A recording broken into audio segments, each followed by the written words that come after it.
मार डालेंगी ये बंद पैकेट की चीजें, 2 पल का मजा और जिंदगी भर की सजा। दोस्तों, क्या आपको पता है नूडल और चिप्स जैसी इन सारी पैकेट में बंद चीजों में सूअर की चर्बी को मिलाया जाता है? और क्या आपको पता है फैक्ट्री में काजू कैसे बनता है? अगर आप सोचते हैं कि काजू को डायरेक्ट पेड़ों से तोड़कर मार्केट में भेज दिया जाता है तो आप गलत हो, क्योंकि काजू का कच्चा फल जहरीला होता है। और क्या आपको पता है सप्लीमेंट बनाने के लिए जानवरों की हड्डियों का इस्तेमाल किया जाता है? अगर नहीं पता तो टेंशन नहीं लेने का, क्योंकि आज के वीडियो में हम आपको दिखाएंगे डेली लाइफ में इस्तेमाल होने वाली चीजें फैक्ट्री में आखिर कैसे बनती हैं। तो दोस्तों, फैक्ट्री का सफर स्टार्ट करने से पहले वीडियो को एक छोटा सा लाइक करके चैनल को सब्सक्राइब कर लो, क्योंकि ये वीडियो हमने बड़ी मेहनत से बनाई है। तो चलिए शुरू करते हैं। अपनी कुर्सी की पेटी बांध लीजिए, मौसम बिगड़ने वाला है। किशमिश मेकिंग प्रोसेस। दोस्तों, किशमिश कितना फायदेमंद होता है ये तो आपको पता ही होगा, लेकिन क्या आपको पता है जो अंगूर हम बाजार से लाते हैं उनसे किशमिश नहीं बनते। अगर आप उन अंगूर से किशमिश बनाने की कोशिश करोगे तो अंगूर ऐसे ही खराब हो जाएंगे। दोस्तों, भारत में अर्कावती और सुल्ताना इन्हीं 2 अंगूर की किस्मों से किशमिश बनाई जाती है।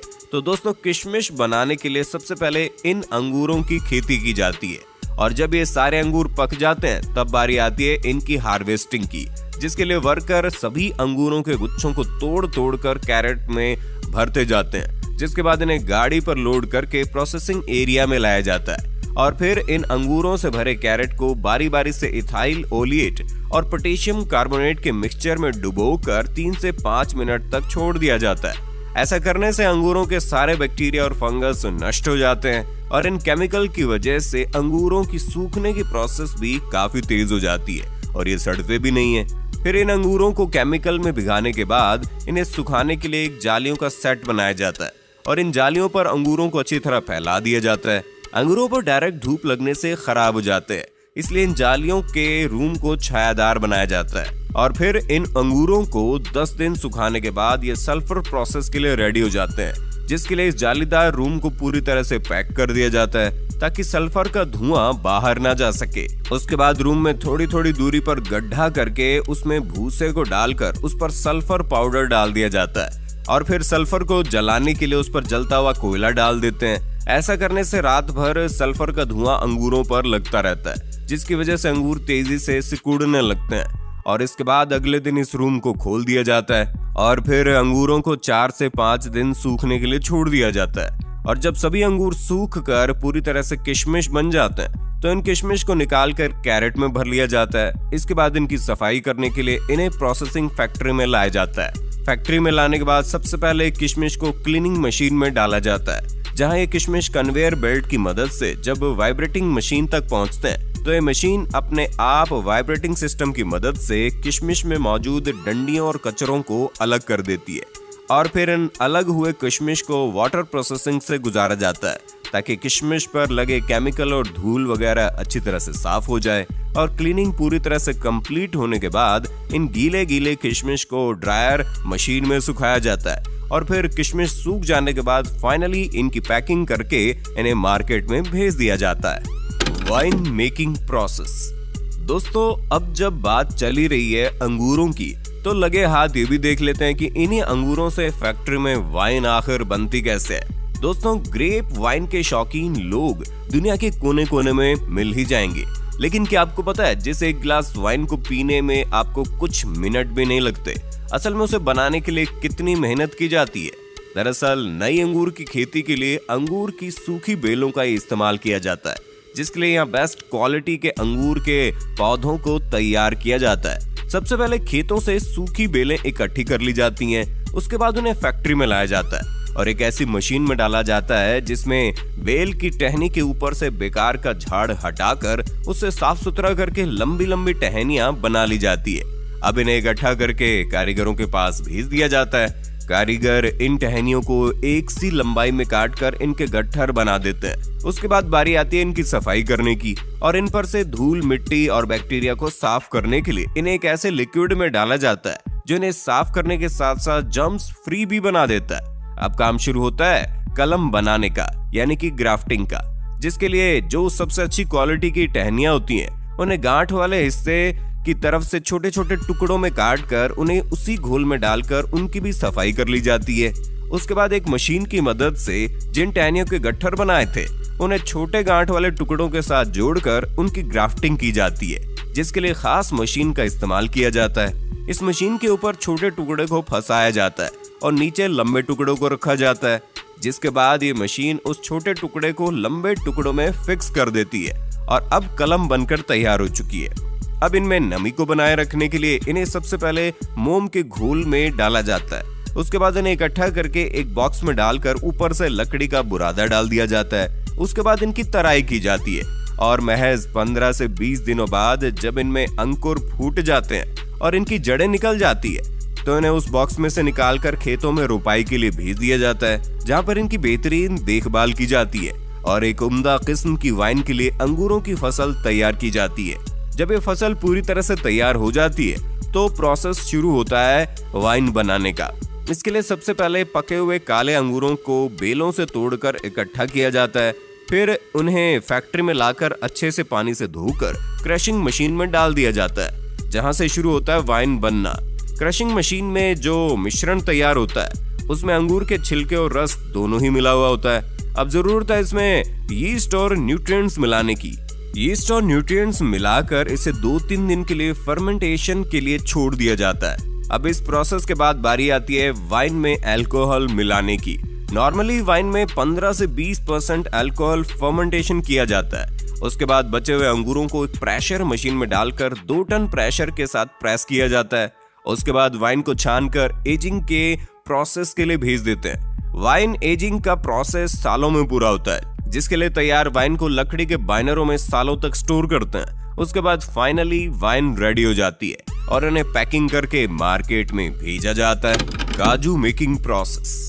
दोस्तों, बच्चे हो या बड़े हो, काजू तो हर किसी को पसंद होता है, लेकिन क्या आपको पता है काजू कैसे बनता है? और अगर आपको ऐसा लगता है कि काजू को पेड़ों से तोड़कर डायरेक्ट मार्केट में भेज दिया जाता है तो आप गलत हो, क्योंकि काजू का कच्चा फल जहरीला होता है, इसलिए इसे प्रोसेस किए बगैर मार्केट में बेचा नहीं जा सकता। दोस्तों, काजू के फलों को कैशू एप्पल कहते हैं, जिसके निचले हिस्से में काजू का बीज होता है और इसी बीज के अंदर काजू होता है और इसके ऊपर वाले हिस्से से शराब बनाई जाती है।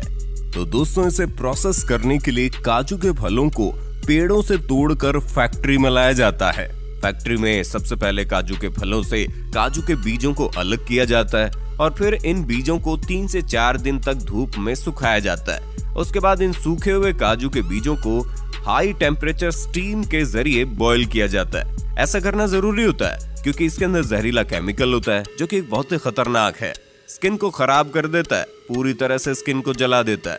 और फिर बॉईल करने के बाद काजू के ऊपरी कवर को निकाला जाता है, जिसके लिए मशीनों की मदद ली जाती है, क्योंकि काजू का ऊपरी कवर बहुत हार्ड होता है। उसके ऊपरी कवर को निकालने के बाद काजू के ऊपर एक पतला छिलका मौजूद होता है, जिसे निकालने से पहले इनकी रोस्टिंग की जाती है, क्योंकि कच्चे काजू को पकाना भी जरूरी होते हैं और ऐसा करने से इनमें मौजूद चिपचिपा लिक्विड भी उड़ जाता है। और फिर रोस्टिंग के बाद काजू का पतला छिलका भी निकाल दिया जाता है और फाइनली काजू की सफाई और छटाई करके इन्हें पैक कर दिया जाता है। साबुन मेकिंग प्रोसेस। दोस्तों, साबुन का इस्तेमाल तो हर कोई करता है, लेकिन किसी को ये नहीं पता होता कि आखिर फैक्ट्री में साबुन बनता कैसे है। देखिए दोस्तों, साबुन बनाने के लिए सबसे पहले एक बड़े से टैंक में कास्टिक सोडा के साथ एनिमल फैट को मिलाया जाता है और फिर इसमें पानी मिलाकर 15 से 20 मिनट तक उबाला जाता है। उसके बाद इस लिक्विड को छोटे छोटे छेदों के जरिए काफी प्रेशर के साथ कन्वेयर बेल्ट पर छोड़ा जाता है। इस प्रेशर की वजह से कन्वेयर बेल्ट पर जाते ही ये लिक्विड सख्त होने लगता है।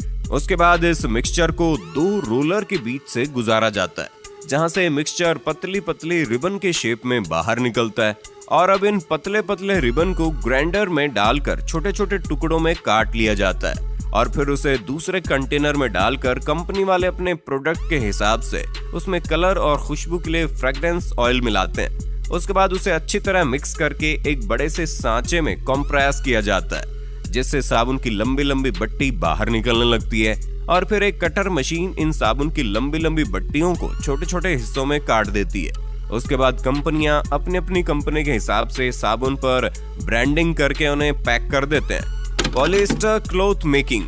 चलिए जानते हैं खराब प्लास्टिक से फैक्ट्री में कपड़ा आखिर बनता कैसे है। देखिए दोस्तों, खराब प्लास्टिक से कपड़ा बनाने के लिए सबसे पहले दुनिया भर से बहुत सारा खराब प्लास्टिक का मटेरियल फैक्ट्री में मंगवाया जाता है। उसके बाद इन सारे खराब प्लास्टिक के मटेरियल को कन्वेयर बेल्ट पर डालकर बहुत ज्यादा खराब प्लास्टिक को अलग कर दिया जाता है और फिर इन खराब प्लास्टिक के मटेरियल को एक क्रशर मशीन में डालकर क्रश किया जाता है। इसके बाद इस बारीक प्लास्टिक को गरम पानी में डालकर उबाला जाता है और जब ये प्लास्टिक बिल्कुल साफ हो जाती है तो एक छलनी की मदद से इन ऑफ प्लास्टिक को छानकर बाहर निकाल लिया जाता है, जिसके बाद इन प्लास्टिक को एक रोटेटिंग मशीन में डालकर ड्राई कर लिया जाता है और फिर इस ड्राई प्लास्टिक के पाउडर को इस मशीन में डाला जाता है, जहां ये प्लास्टिक का पाउडर हाई टेम्परेचर से गुजरते हुए प्लास्टिक के लंबे थ्रेड की शेप में बाहर निकलता है। इसके बाद इसे हीट करके फाइबर बना लिया जाता है। ये फाइबर रुई के शेप में होता है, जिसके बाद इसे रुई से धागा बनाया जाता है और धागे से कपड़े कैसे बनते हैं ये तो आपको पता ही होगा।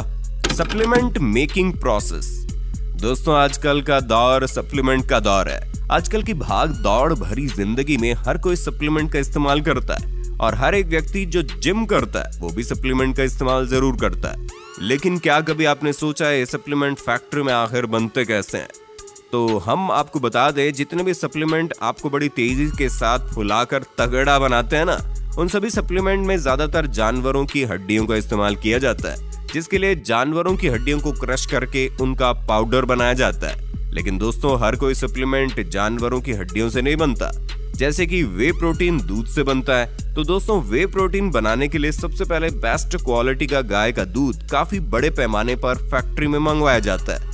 उसके बाद इस दूध में एंजाइम्स मिलाकर प्रोसेस किया जाता है, जिससे दही और लिक्विड वे अलग अलग हो जाते हैं और फिर इस लिक्विड को 145 डिग्री पर गर्म करके तुरंत 4 से 5 डिग्री पर ठंडा कर लिया जाता है। इस प्रोसेस को पास्चुराइजेशन कहते हैं। ऐसा करने से इसमें मौजूद सभी बैक्टीरिया नष्ट हो जाते हैं। उसके बाद माइक्रो फिल्ट्रेशन और आयन एक्सचेंज की मदद से वे में मौजूद फैट और लैक्टोज को बाहर निकाल दिया जाता है। इसके बाद जो बचता है वो क्लियर वे प्रोटीन होता है, लेकिन अभी तक ये लिक्विड फॉर्म में है, इसलिए इसे एक ड्रायर में डाल दिया जाता है। ड्रायर में लगी हॉट एंड कोल्ड एयर इसका पानी सुखाकर इसे पाउडर बना देती है, जिसके बाद हमें मिलता है 90% वे आइसोलेट पाउडर। अब बारी आती है इनकी टेस्टिंग की और टेस्टिंग में पास होने के बाद इनमें फ्लेवर ऐड किया जाता है। इसके बाद इन पाउडर को डिब्बों में भर के ढक्कन लगा दिया जाता है और फिर अलग अलग कंपनियां अपने अपने कंपनी के हिसाब से लेबल और डिटेल्स लगाकर इन डिब्बों को पैकिंग करके मार्केट में भेज देती है। Chips noodles making.